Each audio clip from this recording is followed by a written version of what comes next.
नमस्कार किसान भाइयों, फोल्डेड हैंड्स आज का वीडियो सिर्फ एक वीडियो नहीं है। यह एक गेम चेंजर है। यह आपकी मेहनत बचाने वाला विज्ञान है। सोचिए, आपने बीज डाला, मेहनत की, पानी दिया, खाद दिया, सब कुछ सही, लेकिन फिर एक छोटा सा कीड़ा आता है और पूरी फसल बर्बाद कर देता है। क्या आपके साथ कभी ऐसा हुआ है? और फिर क्या होता है?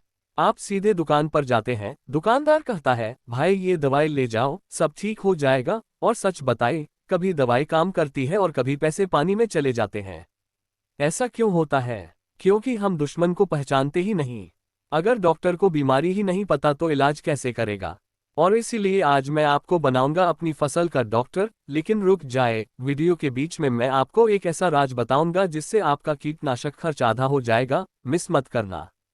अब सबसे पहले कीड़े को समझना जरूरी है। हर कीट के 3 भाग होते हैं, सिर, वक्ष और उदर, और सबसे जरूरी उसकी 6 टांगे होती हैं। अगर 8 टांगे हैं जैसे मकड़ी तो वह कीट नहीं है।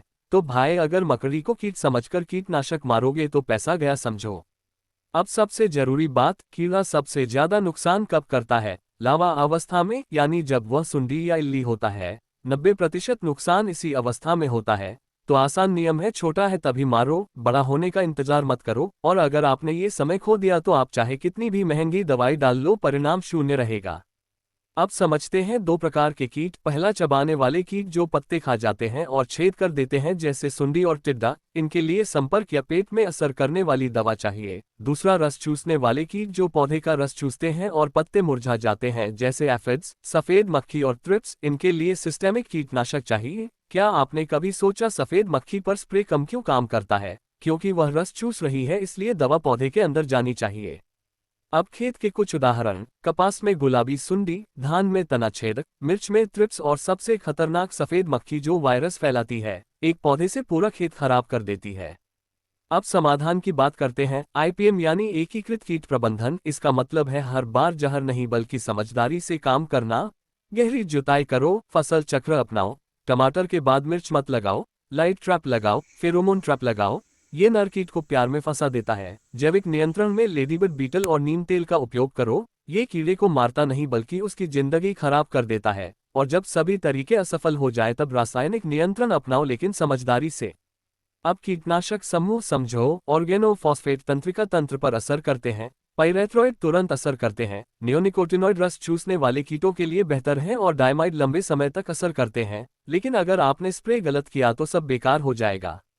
इसलिए ध्यान रखो, पानी का पीएच 6 से 6.5 होना चाहिए।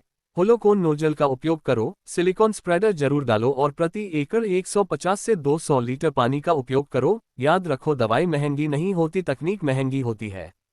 किसान भाइयों, आज मैंने आपको 3 सुनहरे नियम दिए। पहला, निगरानी, रोज खेत देखें। दूसरा, पहचान, कीट पहचाने। और तीसरा, सही समय, छोटे चरण में नियंत्रण करें। याद रखिए, खेती कोई अंदाजा नहीं है, यह एक विज्ञान है। अगर आपने ये ज्ञान अपनाया तो खर्च आधा, उत्पादन दोगुना और मुनाफा अधिकतम होगा। आप सिर्फ फसल नहीं उगा रहे, आप देश का पेट भर रहे हैं। इसलिए स्मार्ट किसान बने, वैज्ञानिक किसान बने। अगर आप चाहते हैं हर फसल के कीटों पर विस्तृत वीडियो तो कमेंट में जरूर बताएं। वीडियो को शेयर करें, चैनल को सब्सक्राइब करें और बेल आइकन जरूर दबाएं। स्वस्थ रहें, समृद्ध बने। जय जवान जय किसान।